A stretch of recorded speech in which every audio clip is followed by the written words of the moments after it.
Hello,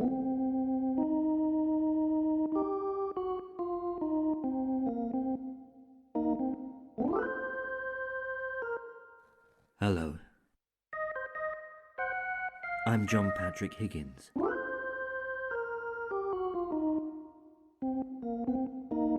And these are my strange stories. Why not relax, kick off your shoes, and enjoy the peculiar worlds inside my head? Inside John Patrick Higgins.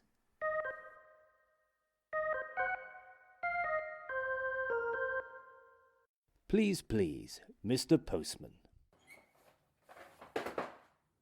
The rattling of the letterbox jangled Clive's nerves. Something landed with a gentle plop on the bare boards of his hall floor.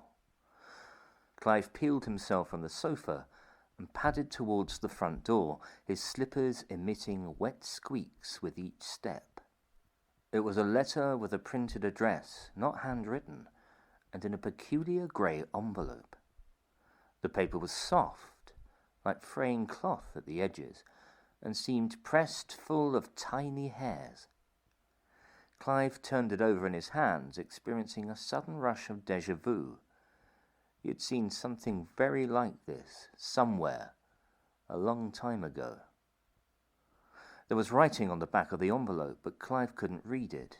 It wasn't in English or any of the other languages that, while he couldn't speak them, Clive felt he could at least recognize. Not French, then. It could have been anything. Dutch, Finnish, Swiss. Did the Swiss have a language? He shook the package. It was very light and flat. He bent it. Nothing appeared to be inside. No letter, no bill, no cheque, no nothing. Was this some sort of misfiring advertising campaign, he thought? Because if it was trying to intrigue him and tempt him into buying some soon-to-be-revealed miracle product, it had gone badly awry. He was merely annoyed. He tore into the pouch of the envelope and ran his forefinger along the bottom of it. There was something there, as sharp as seeds at the bottom of the packet. He emptied the contents into his palm.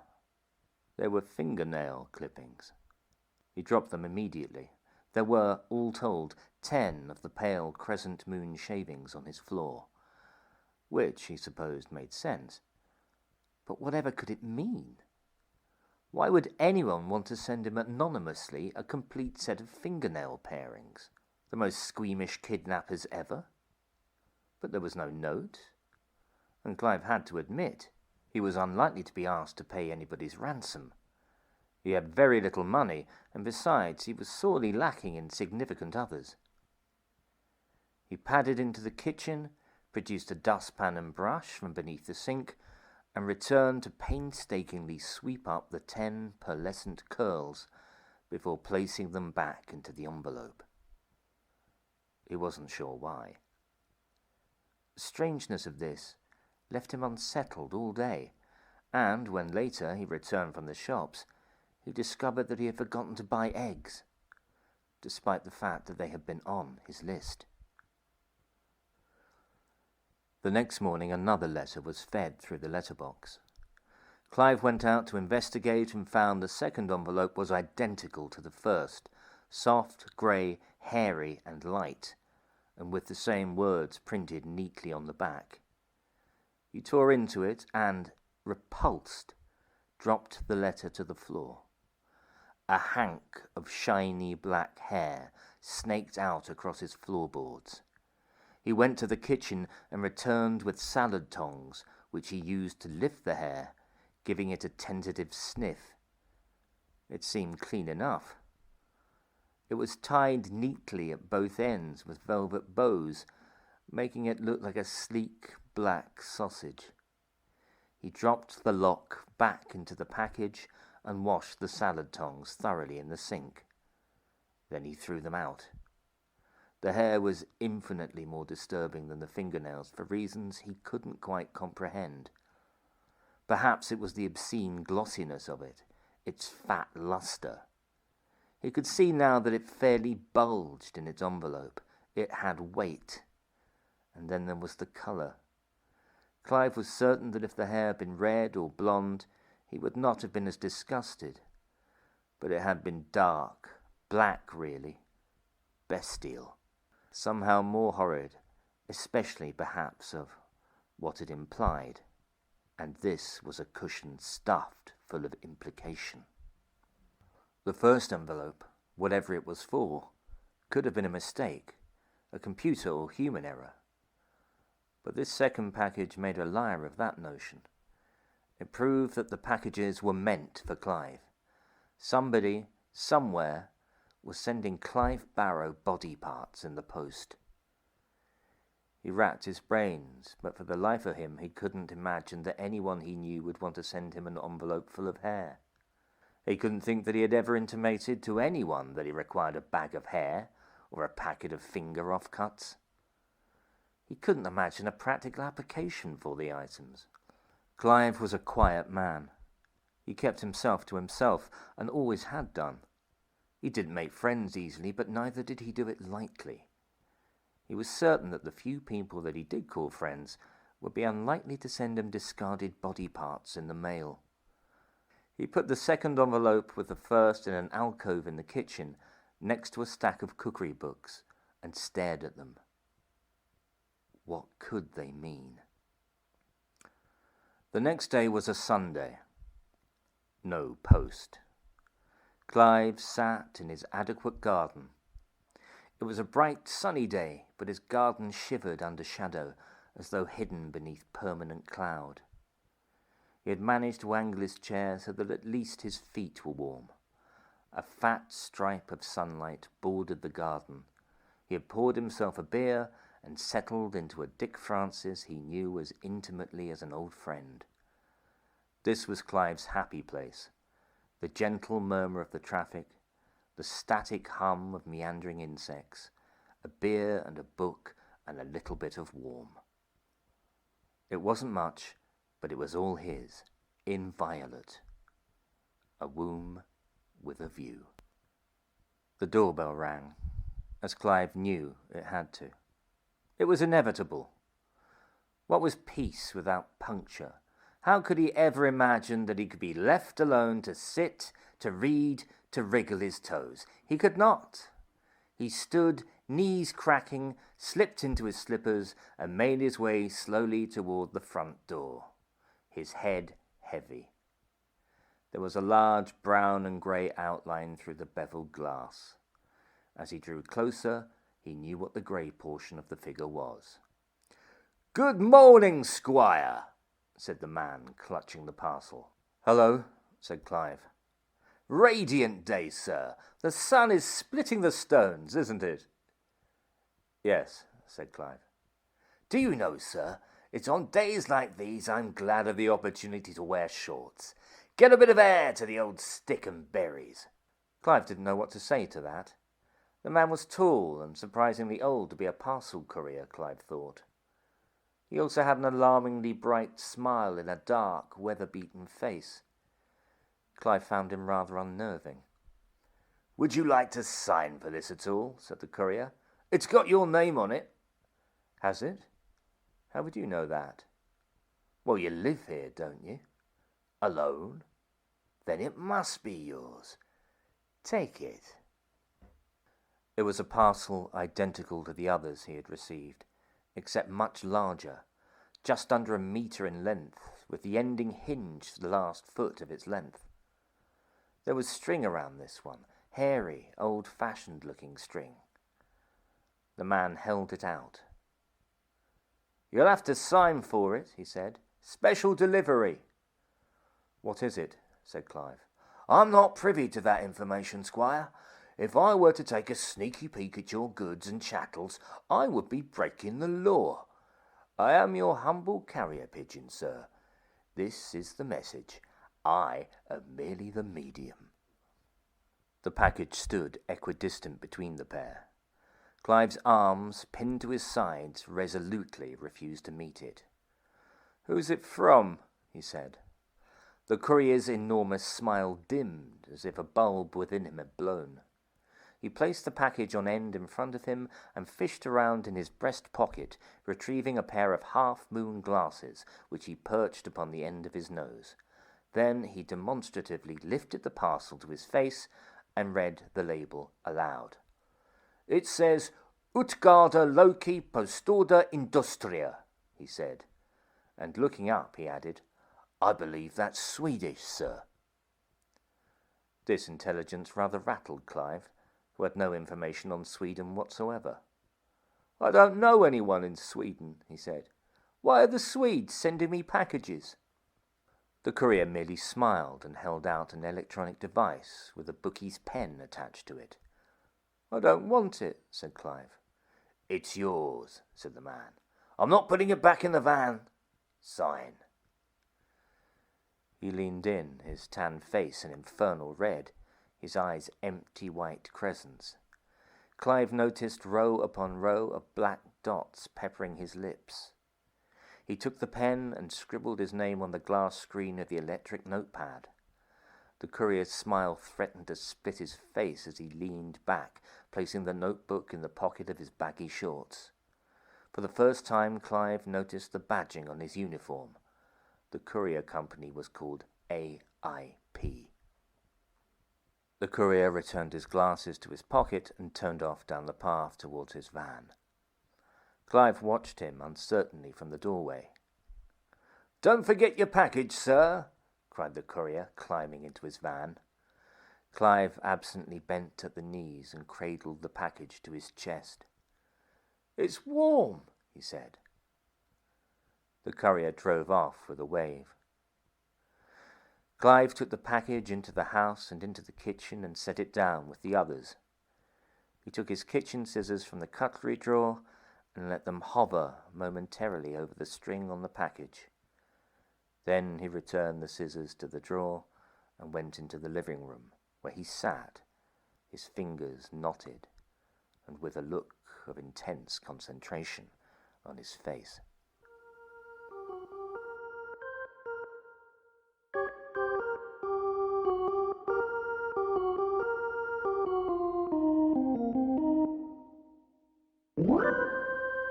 When the next day a courier arrived with another package, Clive was relieved to see that it was not the same man as the day before.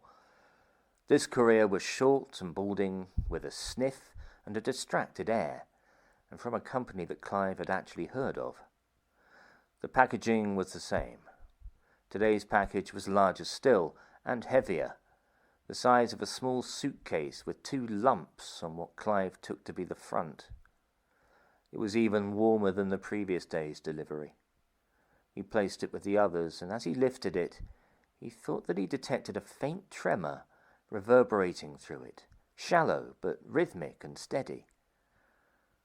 As it sat on his kitchen counter, next to an envelope full of hair and his microwave, he imagined that he could see a slight shudder ripple and crease the paper, pressing it over the taut string so that it bulged like a joint of meat.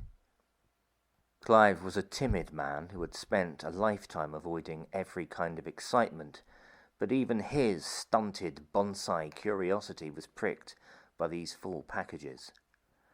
Sleeping that night, he was troubled by uneasy dreams that he was unable to recall upon waking.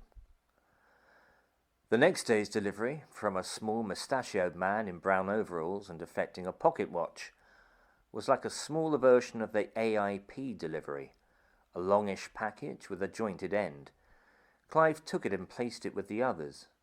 His kitchen was beginning to look rather Christmassy.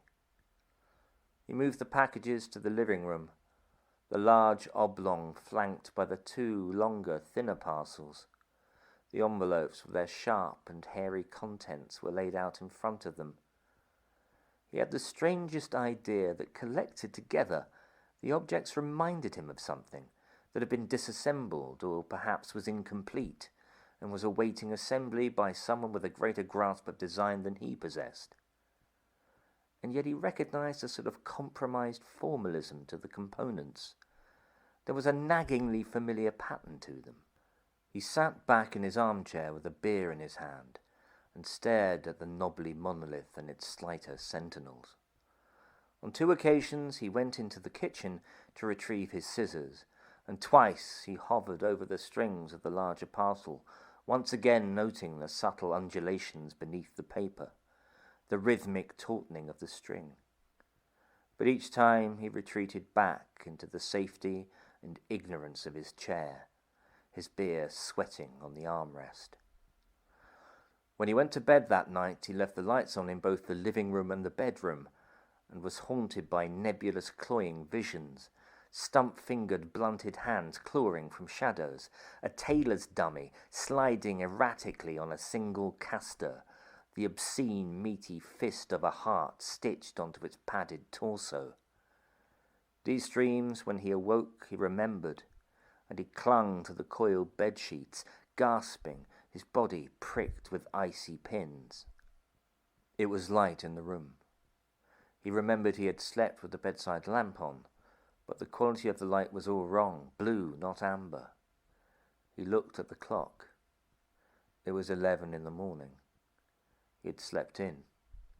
He fell back into the sheets, still exhausted. His subconscious exertions had ruined any chance of rest. He shut his eyes, padded his hand about on the bedside table, shut off the lamp, and attempted some further, uninterrupted sleep. The doorbell rang. He pulled the covers over his head. He could forego a package, just for one day.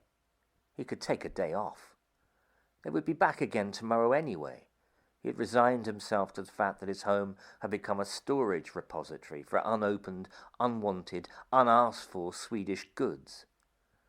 But he could go one day without a delivery. If he could sleep today, he would have the strength to open the packages tomorrow. He would do it. He would face his demons down and snip the string. Whatever there was inside, whatever was soft and warm and gently rising and falling, he would face it. He just needed some sleep. The doorbell rang again. Clive scrunched his eyes shut and gritted his teeth. He could sit this out. They would leave a card and go away. They would come back tomorrow.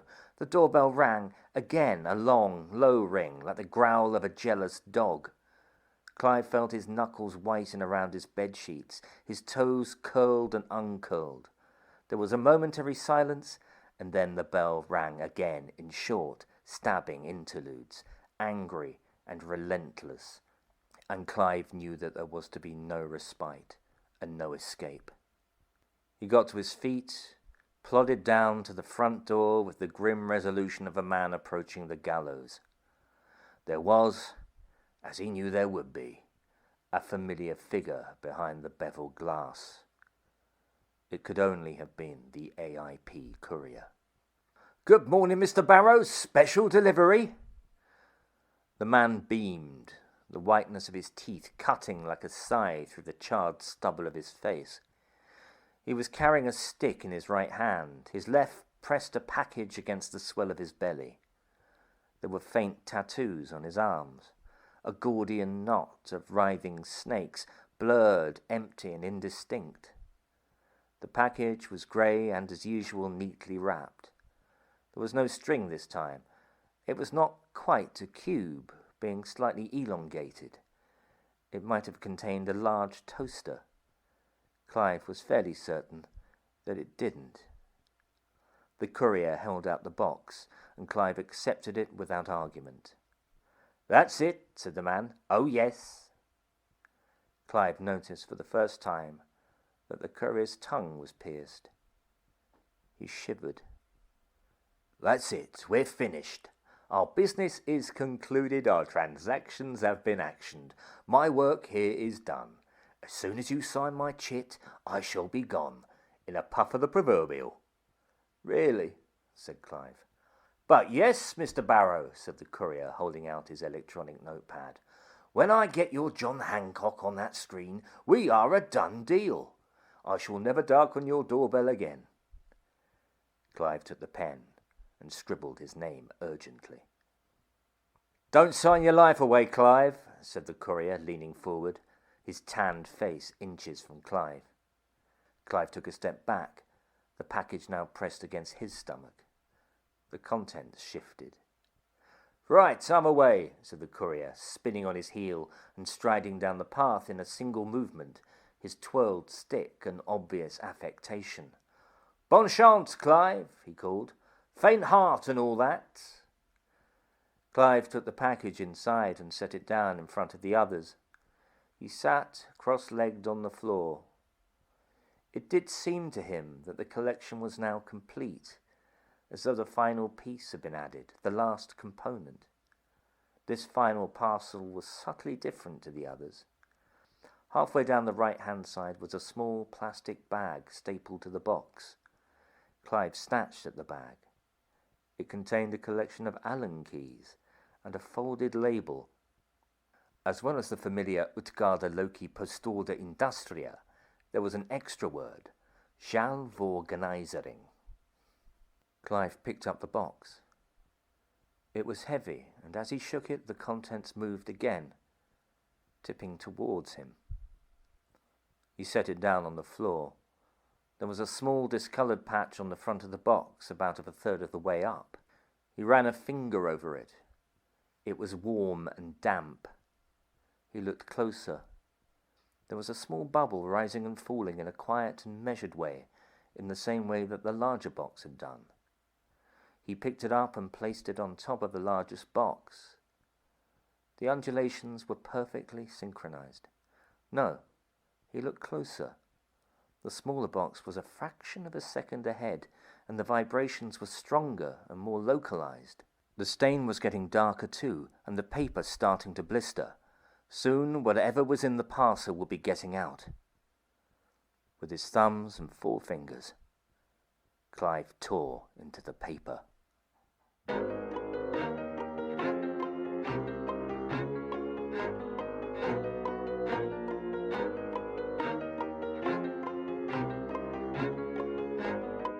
Inside John Patrick Higgins was brought to you by the colour blue and the letter G.